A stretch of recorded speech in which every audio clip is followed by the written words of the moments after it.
ओम नमः शिवाय। शिवजी सदा सहाय। ओम नमः शिवाय। गुरुजी सदा सहाय। जय गुरुजी संगत जी। गुरुजी द्वारा स्वयं ब्लेस किए गए चैनल गुरुजी टुडे ब्लेसिंग्स में आपका स्वागत है। चैनल पर नए हैं तो चैनल को शेयर करें और सब्सक्राइब करें और साथ में लगे हुए बेल आइकॉन के बटन को प्रेस करके ऑल पर क्लिक कर दें ताकि डेली अपलोड होने वाले बड़े मंदिर वाले प्यारे से गुरुजी के सत्संग और ब्लेसिंग संगत जी आप तक पहुंच सकें। अपना सत्संग गुरु जी के इस प्यारे से चैनल पर अपलोड करवाने के लिए आप डिस्क्रिप्शन बॉक्स में दिए हमारे व्हाट्सएप नंबर पर अपना सत्संग ऑडियो या वीडियो किसी भी फॉर्मेट में हमें भेज सकते हैं। जय गुरु जी। संगत जी, आज का सत्संग बहुत प्यारा और ब्लेस सत्संग है और ये सत्संग हमारे साथ शेयर किया है बेंगलोर से सुमन आंटी जी ने। हाँ जी, बेंगलोर से सुमन आंटी जी ने सत्संग हमारे साथ शेयर किया। मैं दिल से उनका शुक्राना करता हूँ कि उन्होंने गुरु जी से आज्ञा लेकर गुरु जी के इस प्यारे से चैनल पर अपना सत्संग शेयर किया। चलिए सत्संग स्टार्ट करते हैं। जय गुरु जी। जय गुरु जी। शुक्राना गुरु जी, मेरे मालिक का लख लख शुक्राना। और गुरु जी की प्यारी प्यारी संगत को जय गुरु जी। संगत जी, मैं सुमन शर्मा बेंगलोर से बोल रही हूँ। ये मेरा पहला सत्संग है और शुक्राना सत्संग है। मुझे गुरु जी से जुड़े हुए अभी बहुत ज़्यादा समय नहीं हुआ। मार्च 2023 की बात है कि रात को 11 बजे मैंने YouTube खोला और जैसे ही मैंने खोला कोई चैनल अपने आप ही खुल गया और उसमें एक लेडी अपनी ज़िंदगी के कुछ एक्सपीरियंस बता रही थी। मुझे पता नहीं वो कौन लेडी थी और क्या बता रही थी, लेकिन जो वो बोल रही थी वो सुनने में बहुत अच्छा लग रहा था। बीच बीच में वो संगत जी बोल रही थी, अंकल आंटी बोल रही थी, गुरुजी बोल रही थी और सत्संग बोल रही थी। मुझे कुछ नहीं समझ आ रहा था कि वो क्या बोल रही है और ये अंकल आंटी कौन है, सत्संग क्या है, संगत कौन है और गुरुजी कौन है। लेकिन जैसे भी है वो सुनने में बड़ा अच्छा लग रहा था। मैंने थोड़ी देर सुना। सुनने के बाद मैंने दूसरा अपना चैनल लगा लिया और मैं उसे सुनने लगी। मैंने वो चैनल भी थोड़ी देर ही सुना, उसमें भी मेरा मन नहीं लगा और मन में आया कि पहला वाला चैनल ही लगाऊं और उसी को सुनूं। वो मैं सुनती गई, बहुत ही अच्छा लगा, बहुत ही इतना अच्छा लगा संगत जी कि मैं बता नहीं सकती। जैसे जैसे वो आंटी बोलती गई वैसे वैसे ही मैं उस रस में डूबती गई। बहुत ही अच्छा लगा मुझे, लेकिन मुझे कुछ ज़्यादा समझ में भी नहीं आ रहा था कि वो आंटी किसके बारे में बता रही है, क्या बता रही है। फिर भी बड़ा अच्छा लग रहा था। मैं जैसे ही 12 बजे मैंने सोचा कि अब मुझे सो जाना चाहिए। मैंने YouTube बंद किया, लेकिन बंद करने से पहले मैंने उसे सेव कर लिया ताकि मैं सुबह फिर से वो सुन सकूं। और मैं लेट गई जाके। लेकिन संगत जी, मैं पूरी रात में सो नहीं सकी। मैं उस लेडी के बारे में ही सोचती रही कि ये लेडी कौन है, ये गुरुजी कौन है, इस लेडी से कैसे मिला जाए और कैसे गुरुजी के बारे में जानकारी ली जाए। तो और ये भी जानना चाहती थी कि वो गुरुजी कौन है और कहाँ पर हैं। तो ये सब बातें सोचते सोचते ही मैं पूरी रात सो नहीं सकी। जैसे ही मैं सुबह उठी, मैंने उठ के फिर से वो चैनल लगाया और मैंने फिर से वो सब सारा सुना। बहुत ही अच्छा लगा। मन इतना उसमें रम गया था कि मैं बता नहीं सकती। बस सारा दिन मैं वही सोचती रही गुरुजी के बारे में, उस लेडी के बारे में कि उस लेडी को कैसे मिला जाए, कैसे उससे जानकारी ली जाए। लेकिन मैं तो कुछ कर नहीं सकती थी। पता नहीं था कि भी कैसे उनसे जानकारी लूँ, क्या करूँ। तो दिन में मैं बार बार वो चैनल सुनती रही, लेकिन बार बार मेरे चैनल पर ऐसे ही अपने एक्सपीरियंस बताने के लिए कई चैनल आते गए, मैं सबको सुनती गई। तो बड़ा अच्छा लग रहा था सुनने में, लेकिन मन में बहुत सारे प्रश्न उठे हुए थे कि भाई उनका जवाब मुझे कहाँ से मिले, कि वो लेडी से मैं कैसे मिलूं, गुरुजी के बारे में सारी जानकारी कैसे लूं, कि वो कौन हैं, कहाँ पर हैं, कैसे उनसे मिला जाए। मैं तो एक तरह से मजबूर थी, कुछ कर नहीं सकती थी, लेकिन मन में उत्सुकता बहुत ज़्यादा थी जानने की। उसके बाद एक दिन मैं YouTube देख रही थी, तो संजीव नारंग अंकल के चैनल पर एक लेडी अपना ऐसे ही एक्सपीरियंस बता रही थी। वो लेडी दिल्ली से मेनका वासन आंटी थी। तो वो बता रही थी कि भाई अब गुरुजी की ब्लेस्ड मेडिसिन है, वो गुरुजी ने हमें फ्री सेवा सौंपी हुई है, अगर किसी को वो मेडिसिन चाहिए तो वो हमारे से ले सकता है। तो फिर संजीव नारंग अंकल ने ये भी बोला कि भाई अगर हमारे डिस्क्रिप्शन में मेरा मोबाइल नंबर दिया हुआ है, अगर कोई अपना सत्संग भेजना चाहता है तो उस नंबर पर भेज दे। तो मुझे इतना पता चल गया कि भाई उनका नंबर है और मैं उनसे कुछ जानकारी ले सकती हूँ।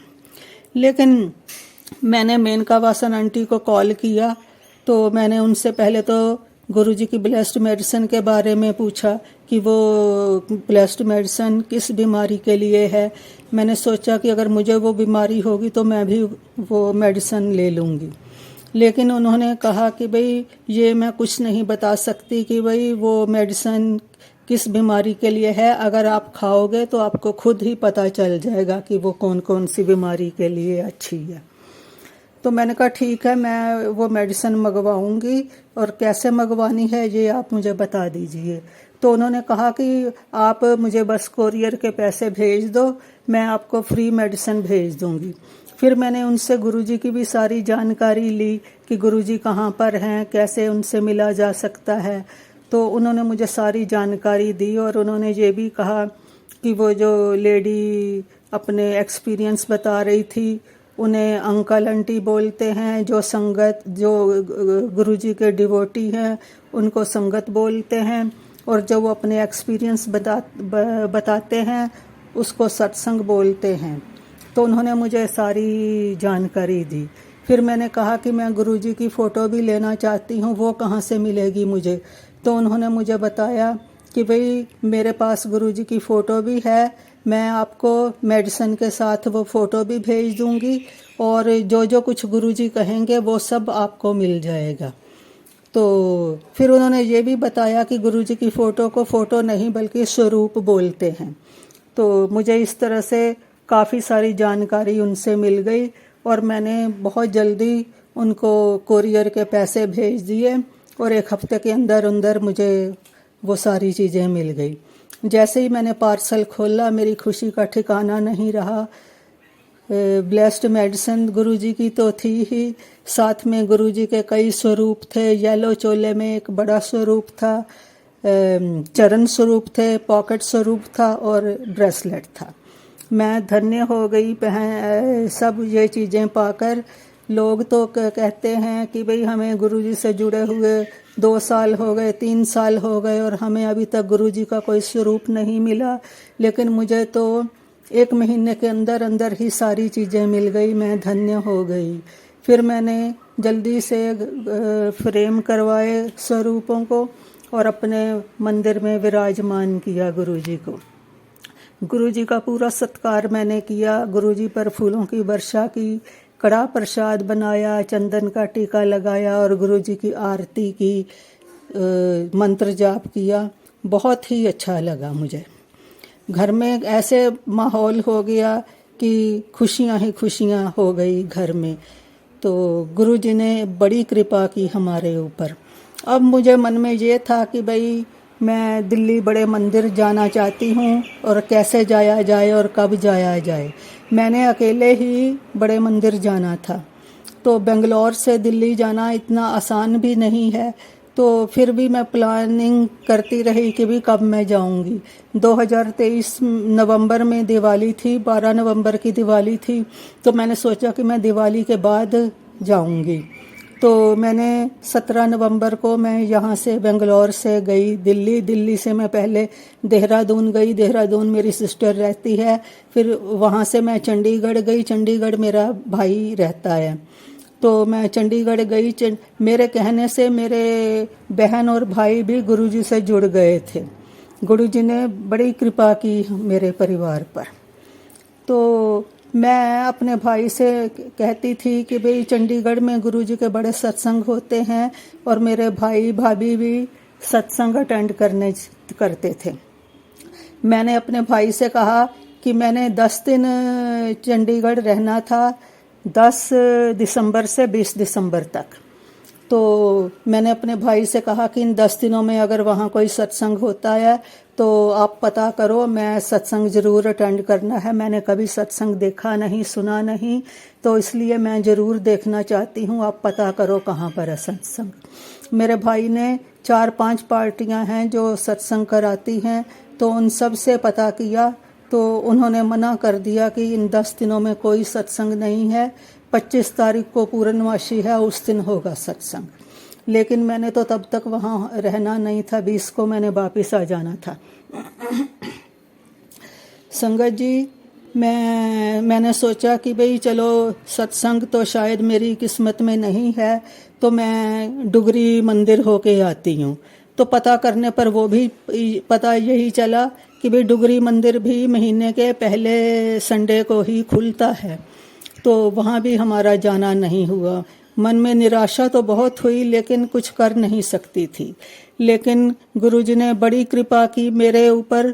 मेरे आने से 2 दिन पहले ही चंडीगढ़ मेरे भाई के मोबाइल पर शाम को 5 बजे एक मैसेज आया कि आज शाम को 6:30 बजे फलाने बैंक्वेट हॉल में सत्संग है, आप लोग आ जाओ। तो जैसे ही भाई ने हमें बताया, हम तो खुशी से उछल पड़े, आंखों में आंसू आ गए। इतनी खुशी हुई, गुरुजी का लाख लाख शुक्राना किया। ये सब गुरुजी ने मेरे लिए ही किया, मुझे ऐसा लगा। लाख लाख शुक्राना मेरे गुरु का। हम जल्दी से तैयार होके चले गए सत्संग में। संगत जी, जैसे ही हम बैंक्वेट हॉल के बाहर पहुंचे तो शब्द कीर्तन चल रहा था, उसकी आवाज़ कानों में पड़ी। मेरे मन में तो ऐसे उबाल आने लगे, पता नहीं क्या हलचल, इतनी हलचल होने लगी दिल में कि ज्वार भाटे उठने लगे जैसे। पता नहीं क्या, समझ नहीं आ रहा था कि क्या हो रहा है मेरे साथ, और आंखों में आंसू आ गए। जैसे ही हम अंदर गए तो मन एकदम से इतना शांत हो गया, सब कुछ बहुत ही शांत हो गया। तो गुरुजी का लाख लाख शुक्राना किया। बहुत ही गुरुजी ने कृपा की, मैं धन्य हो गई। सत्संग मैंने कभी सोचा नहीं था कि मैं कभी सत्संग देख पाऊंगी। तो गुरुजी ने बड़ी कृपा की मेरे ऊपर। वहाँ सत्संग सारा देखा, बहुत ही अच्छा लगा। चाय प्रसाद पिया वहाँ, फिर लंगर प्रसाद मिला, फिर उस जल प्रसाद मिला। वहाँ पर आरती भी की हमने। फिर आने के टाइम हमें वहाँ से गुरुजी का स्वरूप और ब्रेसलेट मिला। मैं धन्य हो गई। मैंने कभी सोचा नहीं था कि गुरुजी की इतनी कृपा होगी मेरे ऊपर। अब हमने बड़े मंदिर जाना था। तो बड़े मंदिर, मन में मेरे बड़ी टेंशन थी कि भाई मैं अकेली बड़े मंदिर कैसे जाऊंगी इतनी दूर। तो सामान भी होगा मेरे साथ, क्योंकि उसी दिन मैंने बेंगलोर की ट्रेन भी पकड़नी थी निज़ामुद्दीन से। मैं बड़ी टेंशन में थी। तभी मेरे गुरुजी ने कृपा की और मेरे भाई भाभी कहने लगे कि हम भी तुम्हारे साथ दिल्ली चलेंगे, हम भी बड़े मंदिर के दर्शन करके आएंगे। मैंने लाख लाख शुक्राना किया गुरुजी का, और सारी मेरी टेंशन गुरुजी ने ख़त्म कर दी। 20 तारीख को मेरी ट्रेन थी निज़ामुद्दीन से, तो 20 तारीख को ही हमने बड़े मंदिर जाना था। हम सुबह सुबह वहाँ चंडीगढ़ से टैक्सी से दिल्ली आए, दिल्ली से बड़े मंदिर गए, और 3 बजे हम बड़े मंदिर पहुँच गए। वहाँ जाके देखा, सोमवार का दिन था उस दिन, सोमवार को तो पूरा दिन मंदिर खुला रहता है। वहाँ जाके देखा तो इतनी संगत मैं बता नहीं सकती, बहुत ही ज़्यादा दुनिया थी वहाँ पर, और पैर रखने को भी जगह नहीं थी। देख के हमें तो बड़ी टेंशन हो गई कि भी इतनी संगत है, हमें दर्शन कैसे होंगे। हमारे पास तो इतना टाइम भी नहीं है, क्योंकि 6:45 बजे मेरी ट्रेन थी बेंगलोर के लिए निज़ामुद्दीन से। तो यही था कि टाइम से स्टेशन पर भी पहुंचना है और दर्शन भी करने हैं। लेकिन तभी हमें गुरुजी के सेवादार अंकल मिले, तो हमने उनसे बात की, तो उन्होंने हमारी बड़ी कृपा, बड़ी हेल्प की। बड़ी कृपा है उन पर गुरुजी की। गुरुजी के सेवादार भी गुरुजी की तरह बड़े ही प्यारे हैं। बहुत हेल्प की उन्होंने हमें जल्दी से लाइन में आगे करके हमें दर्शन करा दिए गुरुजी के। हम धन्य हो गए। मैंने वहाँ लोटा भी ब्लेस करवाया। उसके बाद हम चाय प्रसाद मिला, ब्रेड पकौड़ा खाया। तो उसके बाद हम बाहर आए। जैसे ही संगत जी जूता घर से जूते ले रहे थे हम, तो तभी संगत तो इतनी ज़्यादा थी कि पैर रखने को जगह नहीं थी और कहीं कुछ दिखाई भी नहीं दे रहा था। तो संगत जी एक तरफ देखा मैंने कि एक अंकल अकेले ही खड़े हुए हैं। बड़े ही अजीब टाइप के वो अंकल थे, ऊंचे लंबे गोरे चिट्टे, बहुत ही सुंदर और अलग ही उनका कुछ स्वरूप था। तो उन्होंने मुझे इशारे से अपने पास बुलाया। जब मैं उनके पास गई तो उन्होंने मुझे ब्रेसलेट दिया। तो मैंने जय गुरु जी कहा और उनका शुक्राना किया। मेरी भाभी को भी उन्होंने लॉकेट दिया और मेरे भाई को की चेन दिया। तो हम धन्य हो गए। संगत जी वो और कोई नहीं, हमारे प्यारे गुरु जी ही थे। गुरु जी ने इतनी कृपा की मेरे ऊपर कि मेरे को एक ही दिन में दुनिया की सब खुशियाँ दे दी, अपनी ब्लेसिंग दे दी, सब कुछ दिया। मैं तो धन्य हो गई। कभी मैंने सोचा नहीं था कि गुरुजी की ब्लेसिंग इतनी जल्दी मुझे और इस तरह से मिलेगी। लाख लाख शुक्राना मेरे मालिक का, लाख लाख शुक्राना। उसके हम 3 बजे मंदिर पहुँचे थे और 4 बजे संगत जी हम बिल्कुल फ्री हो गए और हम फिर निज़ामुद्दीन स्टेशन के लिए चल पड़े। टेंशन थी कि भी टाइम से पहुँच जाएंगे, लेकिन हम टाइम से 6:30 बजे पहुँच गए और 7:45 बजे मेरी ट्रेन थी। हम 6:30 पहुँच गए। आराम से मैंने ट्रेन पकड़ी और मैं बेंगलोर आ गई। बेंगलोर आके मैंने मन में बहुत ही खुशी थी, अलग तरह का ही एक उत्साह आ गया था बड़े मंदिर जाके। तो घर यहाँ पर आके मैंने अपने घर में गुरुजी का सत्संग किया। इतनी रौनक लगी कि मैंने कभी सोचा नहीं था कि भाई अकेली मैं सब कैसे करूँगी, लेकिन बहुत ही अच्छा सत्संग हो गया। गुरुजी ने बड़ी कृपा बरसाई हमारे ऊपर, हम धन्य हो गए। लाख लाख शुक्राना मेरे मालिक का, लाख लाख शुक्राना। इस तरह से मेरी लगा कि ज़िंदगी में अभी और कोई इच्छा नहीं है जो पूरी करनी बाकी है, मुझे सब कुछ मिल गया। लेकिन संगत जी गुरुजी से अब एक ही मेरी अरदास है कि मैं एक बार गुरुजी फिर से मुझे बड़े मंदिर बुलाएं, और अब मैं सोमवार को नहीं बल्कि और किसी दिन जाना चाहूँगी, ताकि मैं बड़े आराम से गुरुजी के दर्शन कर सकूं और गुरुजी के चरणों में 10 मिनट बैठ सकूं। तो देखो गुरुजी कब बुलावा भेजते हैं। तो इस तरह से मेरी ये गुरुजी की जर्नी शुरू हुई, और ये जर्नी भी गुरुजी ने अपने आप ही मेरी अपने चरणों में जोड़ा। मैंने कुछ नहीं उसके लिए किया, गुरुजी ने अपने आप ही मुझे अपने चरणों में लिया। तो लाख लाख शुक्राना गुरुजी का। गुरुजी संगत जी, मैं संजीव नारंग अंकल के बारे में भी थोड़ा कहना चाहूँगी कि एक तो उनका लाख लाख थैंक्स है कि भाई उन्होंने ये हमारे जैसों के लिए अपना ये चैनल बनाया और ये प्लेटफॉर्म दिया अपने विचार व्यक्त करने का। दूसरा, उनकी आदत इतनी अच्छी है कि उनसे मैंने कई बार फ़ोन करके बड़े मंदिर जाने के लिए जानकारी ली। उन्होंने इतनी अच्छी तरह से मुझे जानकारी दी कि बहुत ही अच्छा लगा उनसे बात करके। गुरुजी की बड़ी ब्लेसिंग है उनके ऊपर। गुरुजी सदा अपनी कृपा उन पर बरसाते रहें। लाख लाख शुक्राना गुरुजी का। संगत जी, अब मैं अपना सत्संग समाप्त करती हूँ। तो गुरुजी को लाख लाख शुक्राना और आप सभी का भी शुक्राना ये सत्संग सुनने के लिए। जय गुरु जी, जय संगत जी।